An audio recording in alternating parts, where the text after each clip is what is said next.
How's it going, everybody? You guys have some fun last night? Yes. I saw people a little slower walking in today than they were yesterday. It's typical DrupalCon style. It's a beautiful thing. Anybody go out for beach cricket? A few folks. I was a star, apparently. Owen told me I was really good for an American to play cricket. Well, right. That's a hard habit to break. So thanks for coming in this morning. It's great to see you all. I hope yesterday was a fantastic day for you. It certainly was for us on the organizing team. It was a lot of fun to be here. One thing I do have to say is I moved from California to Atlanta, Georgia about 6 years ago, and I haven't seen a beach in 6 years. The treat that Coogee Beach offers every single morning is just miraculous. This is an absolutely gorgeous venue. And it's set the bar so high for future DrupalCons that, I'm director of events. I don't know what I'm supposed to do next. Right? Where do we go? So thanks to everybody here, Owen and all the organizers and the local folks for just being wonderful and making this gorgeous event happen. I do have a few notes for you guys before we start our program. First off, we have a schedule change. The 2:15 session, NRMA Insurance Team Site, has been canceled. It was going to be held in the Coogee Room. Instead, our infamous Morton DK, who will be doing his Angry Themer session. If you haven't seen it, that's definitely a standing room only type of presentation, so you may want to catch that one. Also, want to quickly give a heads up that the group photograph that we take every DrupalCon, we're going to do immediately following this presentation. It would be a pathetic and sad sight for us to be in a location like this and do the photo in here. So we're all going to walk across the street to the lawn immediately following. Owen's got some friends in orange t-shirts. They're going to help herd us over, and we're going to do that immediately following the presentation. So please be prepared to join us, and don't worry, we'll get you back in time for the coffee break. Let's see. Additionally, our Q&A session with today's keynote speaker, please use the hashtag DCLundy, as in DrupalCon Lundy, to get your questions in, and we'll be taking care of those towards the end of the presentation.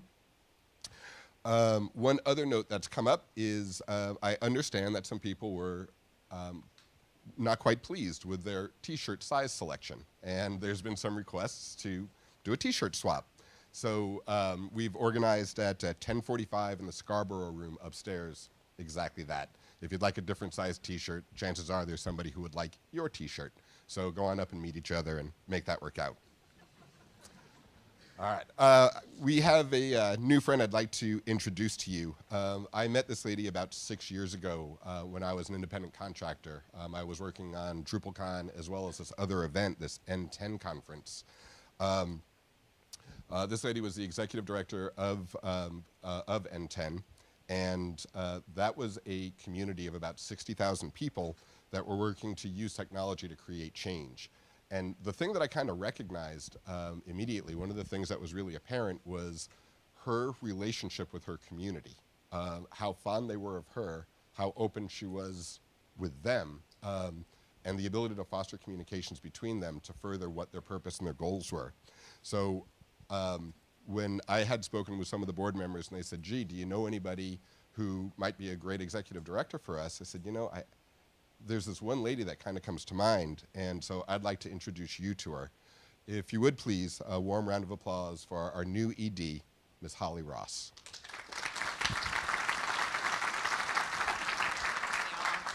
Thank you. Hi. Thanks, Neil. You made me blush. I don't know if my cheeks look like my hair yet, but so I'm the new executive director of the Drupal Association, and I'm very, very honored and excited to take that leap from working at the Nonprofit Technology Network to this community. And it's definitely a big change. I'm learning that stacks are not just for laundry here. I heard a lot of foreign language yesterday. Rather than worrying about the really broad scope of technology from telephony to content management systems to databases, we're going to go really deep into Drupal, and it's going to be fun. And I'm really glad to be here. This is my 6th day on the job, although, thank you. As an American, I guess technically it's still my 5th. I'm in the future. which I'm pretty excited about. And it's a really, really wonderful way to start. Not just because the location's so wonderful, but I think all the folks that I've met here particularly have been very welcoming and warm. So thanks for making it such a fun transition for me. So we have some thank yous to do for sure. I want to thank, first of all the speakers who come and pour their heart and souls into their sessions and give us all so much great content. I got to attend a lot of great stuff yesterday. Of course, our sponsors, all of our sponsors, but in particular Cross-Functional and Technocrat for making this happen. I also did a thank you at Business Day on Tuesday, and I thanked Zena, but forgot to thank her company for sponsoring that event and making it happen, the House of Laudanum. And I should also thank Zena for renaming her company. She just renamed it Holly, which I'm really honored to have a company named after me. So that was nice. So I also really have to thank our local lead, Owen, who Owen Lansbury has been, I don't know, he's been like paper cut. He cut all your badges. Your badges, Owen cut them. So you should thank him for that. Your children cut them even. Yeah, so we broke some labor laws. We broke some labor laws in making this happen. And also the DA team here on site, Neil and Stephanie, who've done such a wonderful job of keeping everything going, and all the DA folks back at home who've helped make this happen. So, and that's really why I'm here and what the DA is all about. All the staff have been working really hard to make sure that you guys have a great experience here. And that's what we're here for, right? We exist to help the community. And we want to do that for you, whether you eat Drupal code for breakfast, if you can do such a thing. You can, okay, thanks, Owen. You know, if you're running a Drupal shop, you're just getting started with Drupal, whatever it is, we want to help you find the space to connect with your peers who can help you get to that next step with Drupal and make what you want to have happen. So we bring people together around the Drupal project, but we also have a really fundamental job at the DA, and that is to just keep Drupal running. And that means that we buy the servers and pay for the hosting and the staff that can help support the community in keeping D.O up and running all the time. Making sure that you can make your D.O profiles and have testing environments and all that great stuff. So that's really our function. Keep D.O up and running for the community and to provide spaces for you to learn from and connect with each other. And there's lots of ways for you to get involved in the Drupal Association and the Drupal project. So beyond writing code or modules, there's lots of ways to contribute. And one of the best ways, of course, is to become a member of the Drupal Association. So if you see anyone with their name badge, they have the cool little member sticker on it. They are members. Thank them for helping to support the project and keep that all going. We also have a lot of different ways, different programs that we're starting to put on. So global training days will happen. The first one on March 15th, I think, 13th or 15th, where we'll actually get out there and help grow the Drupal empire. Right? You heard Dries talking about needing to get more people to do Drupal. This is one of the ways we're going to do it. So we'll host global training days around the world. Local camps happen everywhere. Get involved with those. And then, of course, the next DrupalCon is happening in our hometown of Portland, Oregon. So if you really love fog and clouds, if you're tired of this brightness, come on over. We will help you put a bird on it. Look up Portlandia online. We'll help you put a bird on it, and someone with a very fine handlebar mustache will make you a handcrafted cup of coffee. It'll be delicious. So come on over to Portland. It'll be a really great event. We're expecting over 3,000 folks, so it's a great way to connect with a really large community, and that's coming up in May. And then just the last thing is, as a new person to the DA, I want you all to know that I am still on a steep learning curve, but one thing that's really valuable to me is just hearing all the different voices and what it is that you need from the community and what you need from the DA to support that. And I just want to point out that, you know, as Dries said yesterday, I've already experienced that this is an extremely diverse community.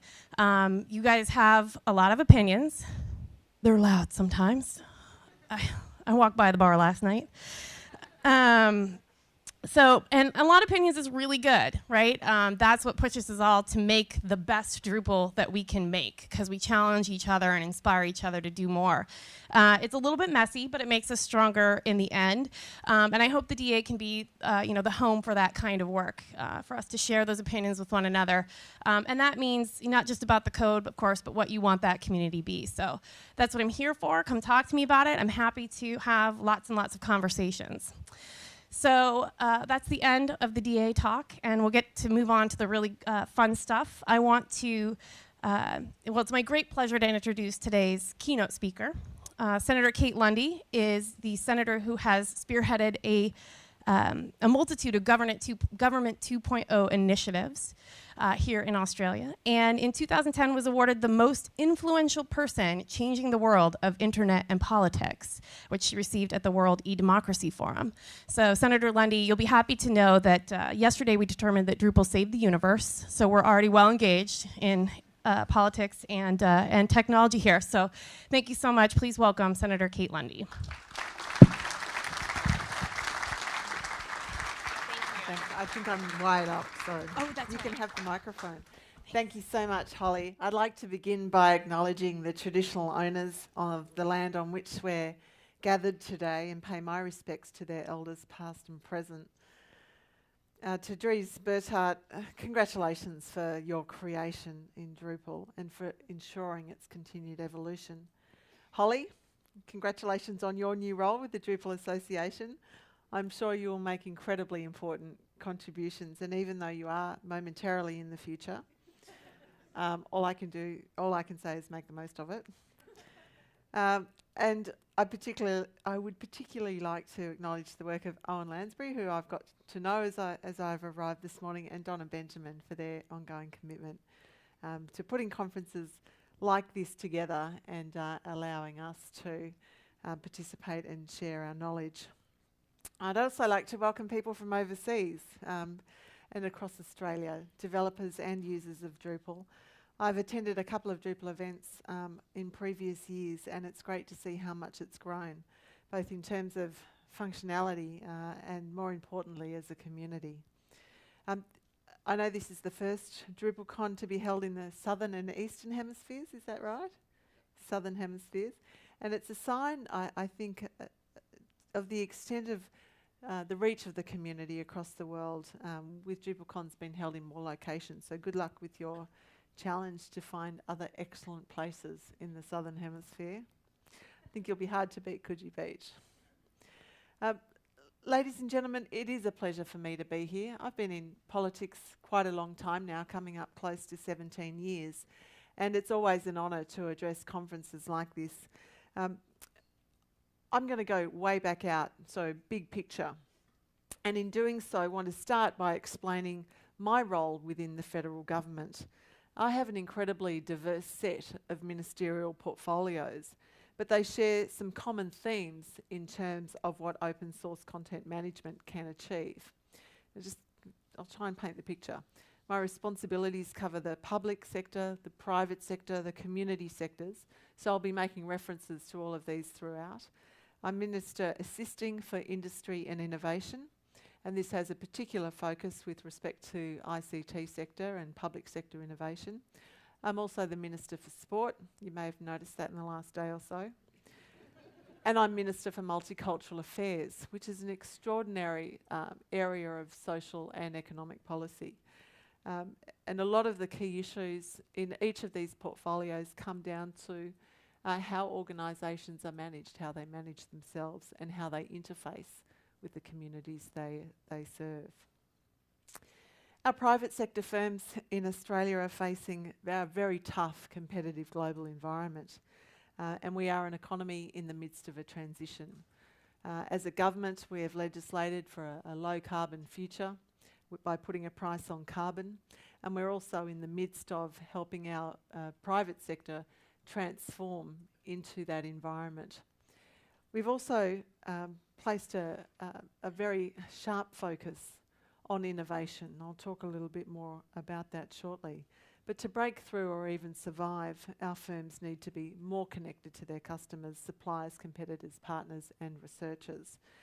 Collaboration, we know, is the key to their capacity to effectively innovate, and not just at home. International collaboration is critical to those who want or need to access large or specialised markets. Just a little snapshot into Australian businesses. Compared to innovative businesses that don't collaborate, we know that innovative businesses that do collaborate are, so I think, a telling set of statistics. 23% are more likely to increase productivity. 24% are more likely to report increased profitability. They're more than 3 times likely to increase the number of export markets that they're able to target. 48% more likely to increase the range of goods or services offered. 24% more likely to increase employment. And 34% more likely to increase training for employees. It's a pretty compelling set of statistics about the power of collaboration in the environment of a business. But despite all these measurable benefits of collaboration, Australian businesses of all sizes have a long way to go to match their peers in comparative countries. In talking to firms across so many sectors, it's clear that it's necessary to think and act along and across supply chains, domestically and globally, if they're going to make real improvements in their productivity. We know that collaborating firms get their innovative ideas from suppliers, most of them, 48%. Customers, a bit less. Competitors and other firms, down to 30%. And related businesses such as parent companies and subsidiaries, a mere 21%. But they're all relationships that can be enriched through a well-conceived online presence.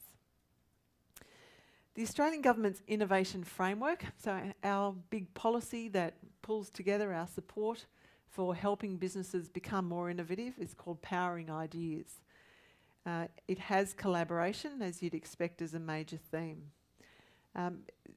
The specific initiatives within that include the need to foster collaboration between researchers, businesses and governments, and while that's easy to say, it's actually really difficult to achieve. We are a country whose tertiary education system is primarily a public one, and the culture that exists within our tertiary education sector, our research sector, is very much focused on fantastic research, but bridging that research and allowing it to be used in an applied way to drive business expansion and economic growth is proving to be a substantial challenge in our economy.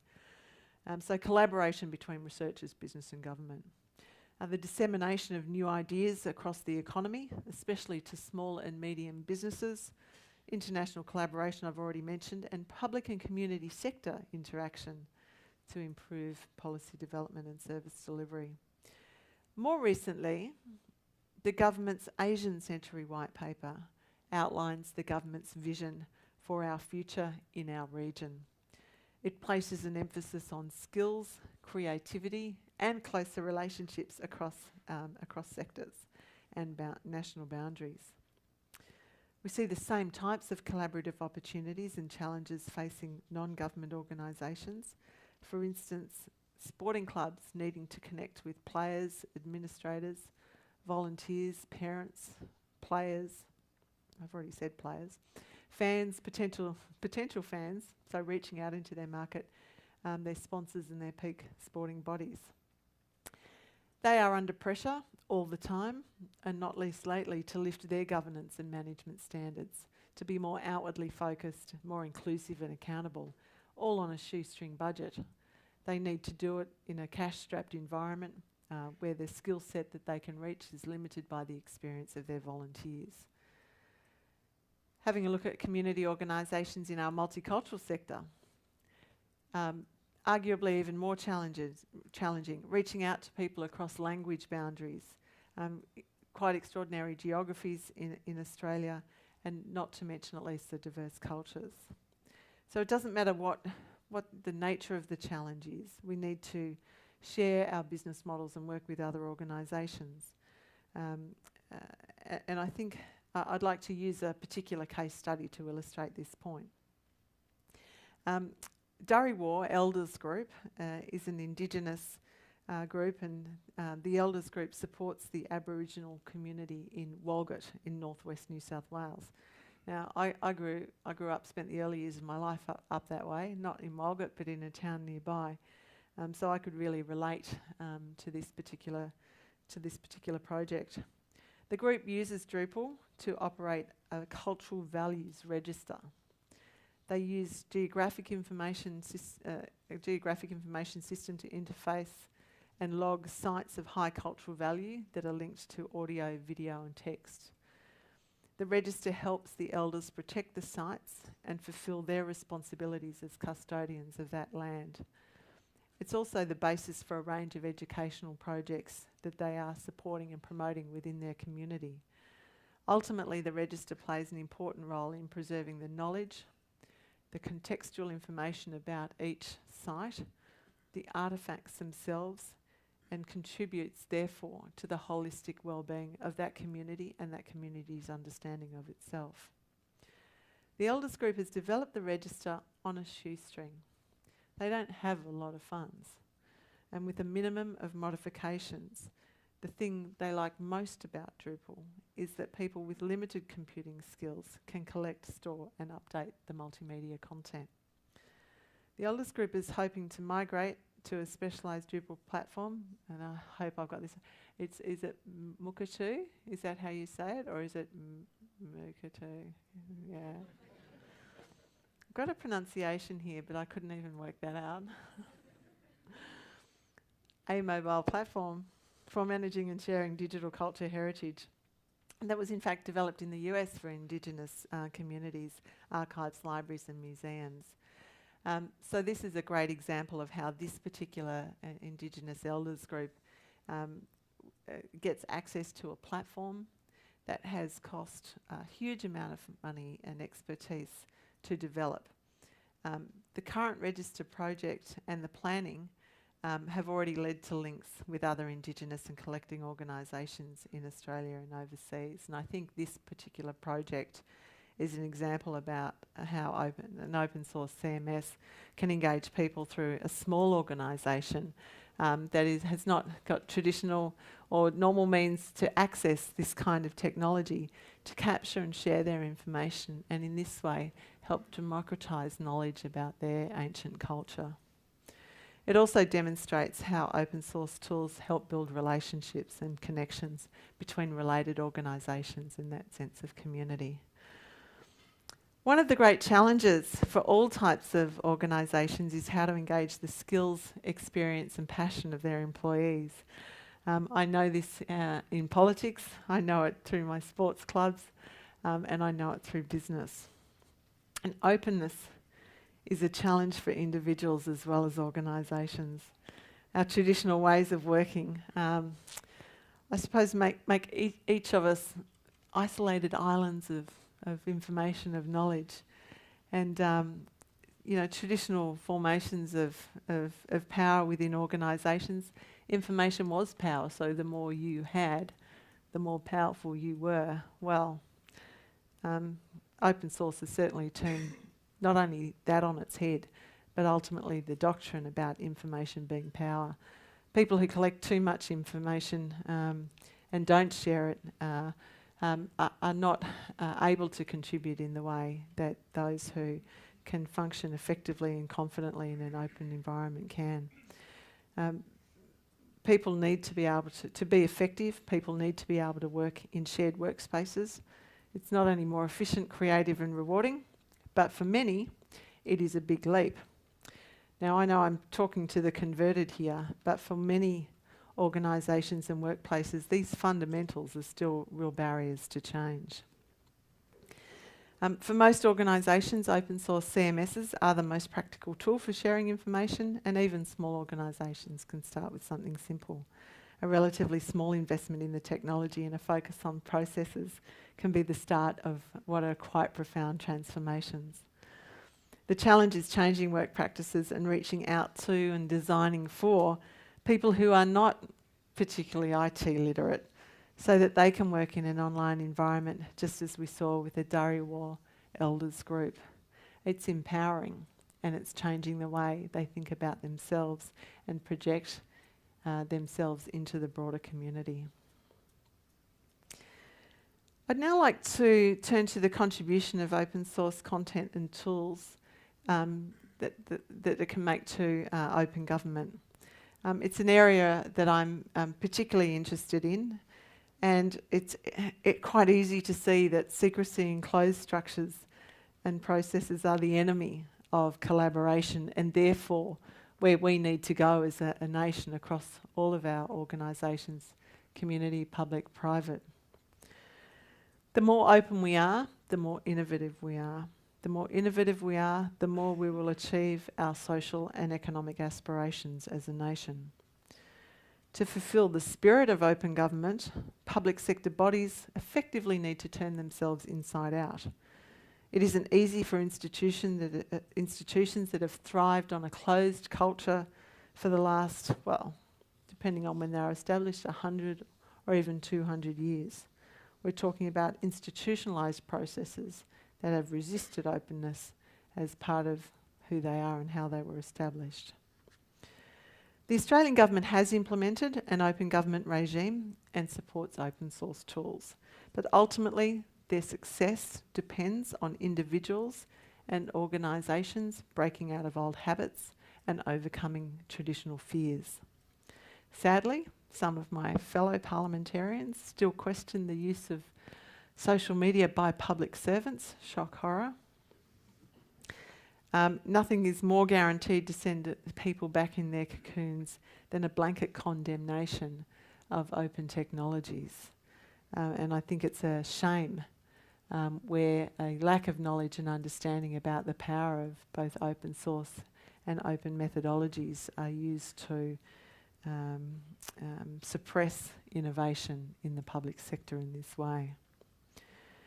The government's spearhead strategy for greater transparency and collaboration lies in its 2010 Declaration of Open Government, a commitment to open government based on a culture of engagement and built on better access to and use of government-held information. I know there's many people in this room interested and motivated by this idea. And we need to harness, ultimately we need to harness what sits within every citizen. I think here in Australia, and I think in the vast majority of countries around the world, there is an innate desire to contribute to the public good. I often hear young people, I give a lot of talks to young people, try to hang out with young people as often as I can. And what they say to me is they want to make a difference. And it sounds a little bit trite, but within those words is a desire to contribute to the public good. And I find it's almost universal. When I speak to people in our civil society, there is a motivation there that in large part, for many, is untapped. Now, your participation here today shows your level of motivation, so you're already there. But there are so many people out there who can't find the channel, the avenue that matches their motivation to make that contribution. Well, I think through the Declaration of Open Government and other elements of Gov 2.0, we can build those trusted, open relationship with the citizens of this country that allows them, that empowers them, that encourages them and facilitates them in participating actively in sustaining the health of our democracy.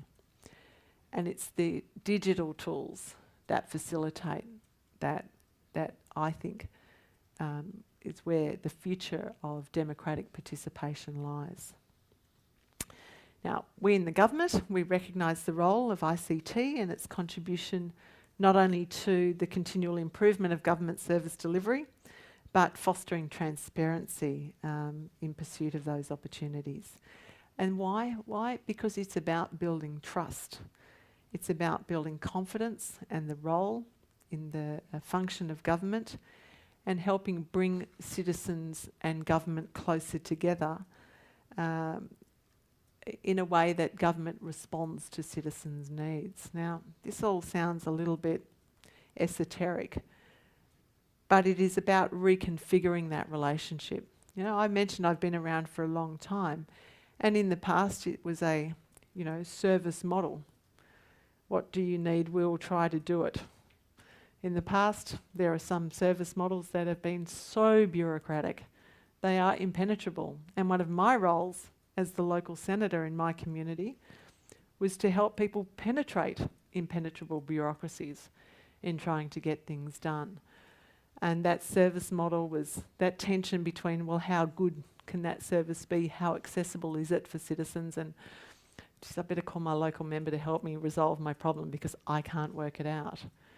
Well, we've come a long way since those days, but there is a whole new approach that can be embraced here with openness and transparency, and that is about a service model that puts the citizen first. I call it citizen-centric services. It's a well-established concept in the conversation about Gov 2.0 and how governments not only interact with citizens, but how they engage with them in the process of being a government and governing and administering our complex society. So I just want to talk about a few elements of that. Part of it is about the engagement, the conversation that occurs, the interactivity between myself as a politician and my constituents, but also ensuring that agencies, service agencies, have that opportunity for a conversation, explaining and ensuring their services are having the effect that they want them to have. Imagine for a minute you're a policy maker, like me. This is my job. We make policies, we pass legislation, and we hope like hell the system works. Well, one of the ways that we can ensure the system works is to have that full feedback loop in how citizens are receiving the service, and the digital platforms facilitate all of that in a really direct, fundamental way. The power of social networks, the use of Twitter, are a great example of that. You get a direct feedback loop, all right. If something goes wrong, you know all about it really smartly. At this, we can use this. Agencies and service providers can use this to tweak and tailor their services. And it's quite often, in observing how public services have evolved, it's been through introducing a new dynamic or a new technique. Another one, it's a little bit historical now, but it's probably worth reflecting on, was some years ago there was a company that was using a set of rules to inform the production of questions and forms about a given service. And what they found in using a technological platform to construct that form, they were effectively reverse engineering the query process that allowed someone to become eligible for a service. But because of the platform they were using, they were able to reverse engineer the flaws out of the legislation itself. This is really important stuff. And for me, it was like the penny dropped straight away when I understood their technical methodology in doing it. We're able to draw those insights back into the policy office, back into the minister's office, and use that to inform our policy thinking about it. So it's not just in, the outward facing, but the methodologies themselves using new platforms can inform our thinking about the best way to express policy in our formal statutes and laws. One of the most exciting big changes has of course been social media, cloud-based services where the citizens have chosen to be. Any exercise that a government embarks upon now in wanting to get closer to the citizen, in many respects, is not about a new build. It's about a conversation in the place where people are gathered. And that is already in the cloud within a whole range of social networks. And I'm certainly of the view that if we are serious, or any government is serious about a level of engagement, you need to go to where the citizens are. Australia is quite remarkable in the growth of social media. I'm sure with respect to many of your roles, you are more familiar with these statistics than most, so I won't go through them. But it's a democratisation of participation in society like we've never seen before. For government, the challenge is not so much harnessing that or leveraging it anyway or Sliding social media in is another on a list in the PR department of public agencies. But indeed, allowing it to permeate their whole organisation and empower their employees, the public servants, to be able to have those conversations and participate fully with the people they're trying to serve. These things sound simple. You know, we had a whole Gov 2.0 task force which talked about these things and recommendations. We had a blueprint for the future of the Australian public sector that talked about these things. Government's actually a really big ship to try and turn around. It's the cultural change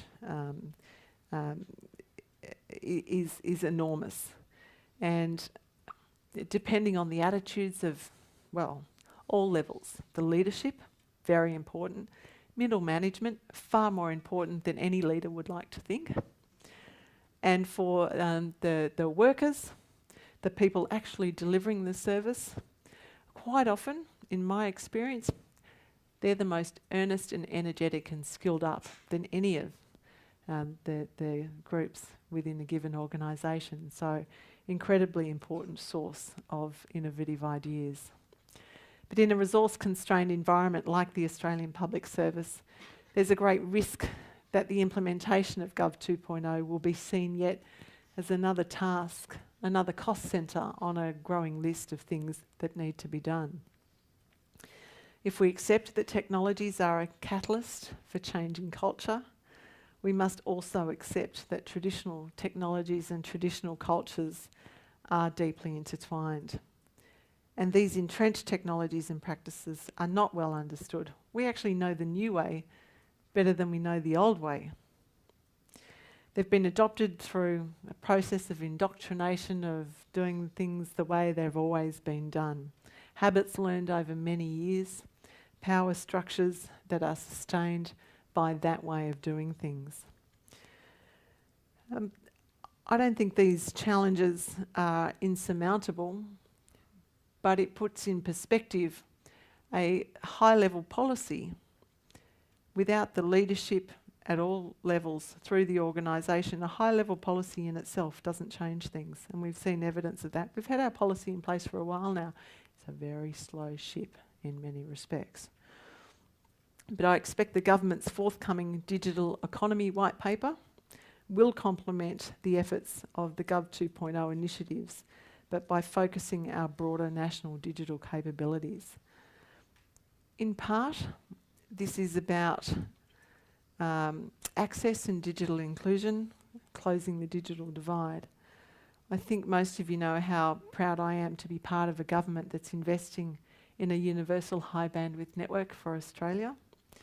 And what the NBN means is, of course, for the first time, you may have heard me say this before, that here in Australia we can invest in online services, in all things digital, in the knowledge that we are not going to exacerbate the digital divide. We are not going to create a bigger chasm between the haves and the have-nots, because at its very heart, the strength of the NBN, yes, it's about high bandwidth, but in my mind, it's most of all about the universality. It's about everyone having that opportunity. It will take a little bit of time to build the NBN, but I can tell you I had an excellent experience the other day in my own community. Is anyone here from Canberra? Gungahlin. Lots of people from Canberra. So the NBN switch on in Gungahlin happened just last Friday. The way NBN set it up is quite marvellous. We had a wonderful school group, and school wasn't back yet, so they did work their magic to have a school group. But the school group sang a Japanese song and were connected to a Japanese class in Nara who sang Waltzing Matilda. This delightful exchange occurred in awesome resolution over the high bandwidth network. But one of the little girls from the class, I think her name was Paige, came down to help us switch on the NBN. And I just want to run through it with you because I loved it. It's a giant red button on a stand with screens in the background, and we all gathered round and sort of pressed the red button, which turned bright red. and that was switching on the NBN. I spoke to Minister Conroy, who's been pressing the big red button all around the country. But there wasn't, arguably, not a prouder moment in my career. I started lobbying for a high bandwidth network, particularly for the Gungahlin region, 2 years before I was elected to Parliament. So we're talking back in 1994 when we were talking about a Gungahlin broadband project. It's probably before you guys from Canberra were born. So it's been a long time coming. But I just tell you that story to underscore that, you know, national broadband networks don't get built very often. It is the largest infrastructure investment that we are likely to see in our generation. It's certainly the largest since the Snowy Mountains hydroelectric scheme was built in the post-war environment. But we're doing it because we understand what it means, what it will do to create opportunity in Australia, and ultimately the digital empowerment of an entire nation. While the NBN is being rolled out, Australians are still taking up broadband in record numbers, with some 73% now having access at home. We've got a great reputation as early adopters of not only the latest smartphone or tablet, but of social media as well, and of engagement. That's partly, it's worthwhile looking inside that. It's partly because of our relative socio-economic status. It's partly because we have great access to new technology from around the world, and technology that we develop ourselves. And we have a very sophisticated market that can, as I said, from a socio-economic point of view, can access it. And we have a well-educated population. So all of these things combine to empower us and make us desire these new tools and participate with them. We need broadband to do a lot of things. We need it to do all the things we like doing now. We need it to provide enhanced services that are yet to be developed. But most of all, we need it as a platform for the kind of innovation that businesses will need, right from startups through to our largest businesses, to develop and sustain their model and their business. I think that how we, going back to my theme that I started with in collaboration doesn't occur just if you live next door to someone or you know someone. It occurs because it's organised and someone makes an effort to connect you, or you make an effort to connect with somebody that you have would like to have a conversation with. And the digital platforms will facilitate that at unprecedented levels. Another important area is the development of skills. It's one thing to have the platform, the NBN, it's another to have a population capable of using it. And with all due respect to the passive consumers of technology out there who will use the excellent services that are presented to them, we need to be better than that. Australia needs to capture the spirit of what it is to be a nation of not just users, but of innovators, of creators, of people with confidence and capability to take the technology to its limit. In this way, we will only realise, I think, the true value and potential of the national broadband network. How we build this in to our education system is currently under consideration as part of our national curriculum endeavours. ACARA, the body with whom those decisions about a national curriculum are vested, are beavering away on how best to express the need for technical skills and digital capability to be embedded in our national curriculum. That comes on the back of our digital education revolution, a superbly branded initiative by the federal government on promoting the installation and provision of hardware to our schools, making sure every student has the basics to be confident in the use of digital technology as they emerge from their education and into our workforce. So garnering the ability of those digital platforms to I suppose, to harness that collective intellect of what we have as a country. I know it's profound. I meet entrepreneurs and inventors, creators all of the time through my roles. And I know that we are, in some way, yet to grow a national ego commensurate with our talents in many respects. But the collaborative opportunities on the digital platform will help us gain an appreciation of our abilities in this area, and I think promote even further work. So imagine unleashing the creativity. If a large number of people can modify and work with their own online tools, rather than just consume information through something prepackaged. Tim Berners-Lee, when he was here recently, sees the development of such flexible tools and skills as one of the greatest challenges we face in fulfilling the potential of the online environment and indeed the NBN. And I believe it's an effective mix of both online and traditional channels that provides the richest medium for engaging citizens in government decision making. I've said a little bit about the democratising effects of online technology, but I think it only becomes really effective with thoughtful, citizen-centric design, engaging people in what they want and getting a feel for how they would like those services delivered. I'd just like to touch on a bit of work I've done in the past. In the introduction, mention was made of an online policy development methodology that I call public spheres. And I undertook this exercise as a way of trying, in all the speculation about the democratising effect of technology, trying to find a way to actually give that form and meaning. And so in the development of what we call the public sphere methodology, we set about trying to find a way to use online tools to broaden that normal policy consultation process.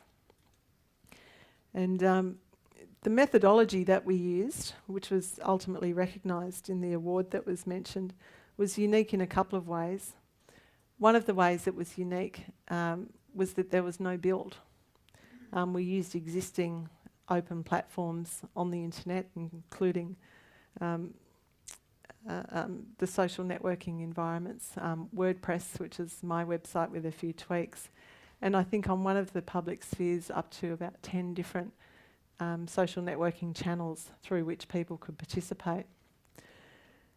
It included websites, as I mentioned, emails, wikis, blogs, social networks, video, teleconferences, and real meetings of people in rooms like this, which I think ultimately was the great strength. You could even participate with no electronic device whatsoever. If you came along and said your piece, you could write to us with a handwritten letter and we would scan it and include the data. Suffice to say, the key point of this public sphere was to attract a broad range of people who hadn't otherwise been empowered or motivated to engage in a public conversation. It allowed us to design and deliver an experience that was able to then capture their thoughts and ideas and progress that to the next stage of policy consideration. I'm not going to go into detail here because it's all on my website, so you can go and see it there. But I was quite inspired and gratified to see the level of enthusiasm and engagement, and the methodologies as well as the outcomes were thoroughly written up by my good friend and collaborator in the public sphere, Pia Waugh. And I'm indebted to her for her work, and to many people in this room, in fact, who have participated in those public spheres over the years with great enthusiasm. It's recognised now as a methodology that, because there's no build, it's low cost, but the reach into the community and the capacity to harness that knowledge, that intellectual input is proven. So finally, I'd just like to pull this together. A few words about the government I represent, the Gillard government's commitment to open source. Our open source policy was released in 2011, requiring all government agencies to consider open source software for all software purchases. The policy recognises the growing maturity of the open source software market and its increasing acceptance by governments around the world. Our Australian government policy works on 3 principles. Procurement processes must actively and fairly consider all types of available software. Suppliers must consider all types of available software, and Australian government agencies will actively participate in open source software communities and contribute back where appropriate and where required. Effectively, this removes any bias in favour of proprietary software. It doesn't put a bias in favour of open source, but it does place an onus on government procurers and buyers to consider all available products. There's also progress being made in promoting cross-jurisdictional communities. And in September 2011, it was my pleasure to launch the Open Technology Foundation with the organisation's inaugural chair, my old friend Dr. Terry Cutler. And OTF is an initiative, as I'm sure many of you are aware, to promote open standards across governments, and federal and state departments are involved. I think the OTF will be an incredibly useful resource, not just for governments, but as an integral part of promoting Gov 2.0 and the open government agenda. Over 60 federal websites use Drupal, and many more are delivered by state and local governments. No doubt some of you will see open source software as obviously a continued opportunity, but I know many in the public service are seeing it as not only a viable but a really exciting substitute to proprietary tools. The experience of a large federal department makes an interesting comparison to that of the Dharawal elders. And it's DEWA, the Department of Education, Employment and Workplace Relations. They use Drupal extensively. I'm sure there's some people in the room for both their internal and external sites. And in selecting a content management system, DEWA applied the normal criteria such as cost effectiveness, accessibility, security, extensibility and robust support to their measures. And while Drupal won out on those criteria, DEWA has understood the deeper benefits in having an open source CMS. The other thing about DEWA is that they've been able to build their own modules and be able to share that with other federal agencies, so they are an exemplar of the benefits of using Drupal and open source. I just wanted to mention a couple of those things to tell you that the reputation of Drupal in the federal government is very strong. It's seen as a great example of what can be done when you develop it, when you nurture a developer community within an agency or department, and the insights that is giving other departments and agencies is always interesting to see. Ladies and gentlemen, what I hope I've done for you today is to give you a bit of an idea about some of the big challenges facing Australia from the federal government's perspective. It is in essence a socio-economic challenge. We have an opportunity to build both social and economic infrastructure, which we are doing. We've had an opportunity to invest in the skills and creativity of our emerging workforce, and we have done that too. And we have an opportunity now to support and nurture new businesses and existing businesses to be able to leverage these opportunities through their workforce and through the infrastructure that we've built. And that is part of my role as Minister, assisting on industry and innovation. For all my part, with my range of portfolios, I get to think about things differently too. And in a way, it's a collaboration, and I can't help but think of some of the open source methodologies in the work that I'm doing. A mix of portfolios means that conversations that haven't been able to be had before are now being had because of that interesting mix. And in this way, I like to think that I'm contributing to a more creative approach and a more effective approach to public policy development in the work that I do. So thank you for listening. I know you've got a big day ahead of you, but I'm looking forward to taking your questions. I think Owen's been compiling them on Twitter. Thank you very much for listening.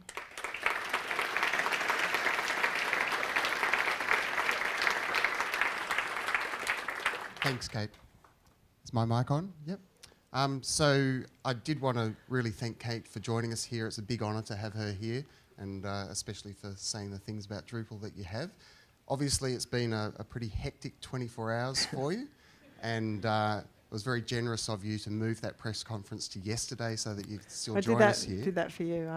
But I did want to start with a hard-hitting question, and it might be premature for you to comment on this, but there were some allegations of match fixing in yesterday's DrupalCon beach cricket game. I'm pretty sure Drees threw the game so he could get to the pub early. So, Look, I couldn't possibly comment. I'll refer that to the Australian Crime Commission. I think if someone can seize Drees' passport. Very serious business. So we do have to wrap up quickly.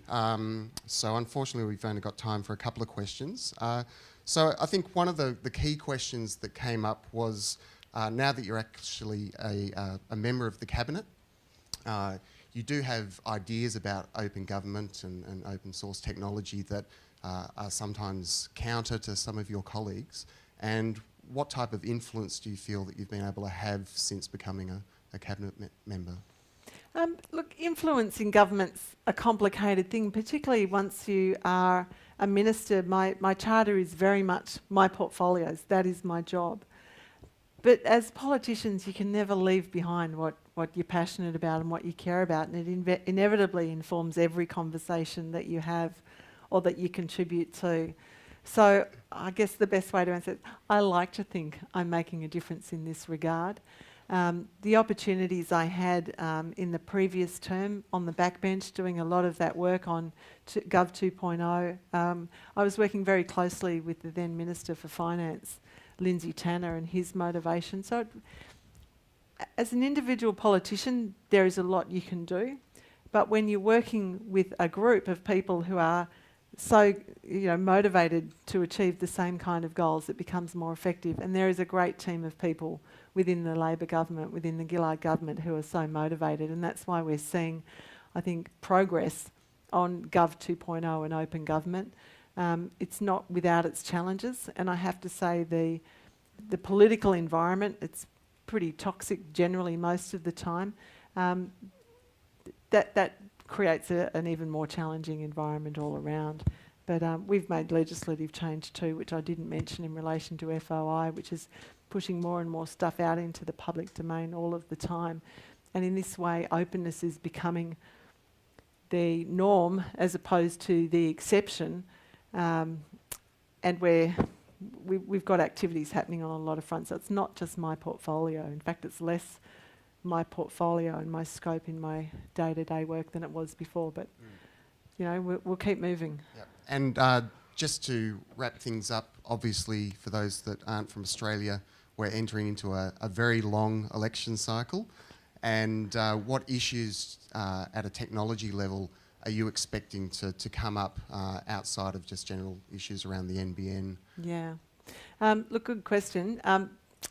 The Prime Minister's announced the election date, so we know exactly when the formal campaign will start, and this year's always going to be an election year. So I think some of the technology issues that will emerge will continue to be how we as government deliver services effectively and how we interact, how we release data and how that data is used in the community. So all of those websites that we're developing like australia.gov.au that allow that, start to build that citizen-centric style service will be explored. So privacy will come up, inevitably. The security issues, there's quite a lot of activity at the moment and concern about cyber espionage and attacks on corporate digital presence by unfriendlies. So I think that issue of cyber security will continue to be a strong presence. And the issue of accessibility and digital divide, I think that tends to wax and wane in the public domain, but I think this year as people are hungry for information, accessibility and people's ability to actually be empowered and get the skills will re-emerge. Fantastic. Well, once again, thank you to Senator Kate Lundy for joining us here today. Thank you.